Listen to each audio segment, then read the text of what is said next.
Alright guys, so as you know, I got myself the Apple Watch Series 6 and I'm going to be getting rid of my Apple Watch Series 5. Now this video is going to be very quick and to the point. We're going to learn how to reset your Apple Watch if you want to sell it or gift it to a friend. So let's jump right into it. So first thing we're going to do is we're going to click the crown and we're going to scroll to our settings. So in the settings, you're gonna just click that.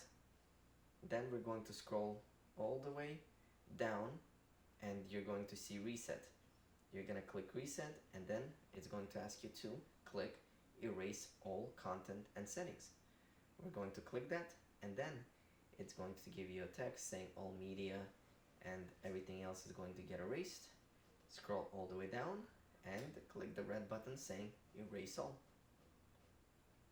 And that's it. The Apple Watch is now erased. And now you could either give it to your family member, friend, or just sell it.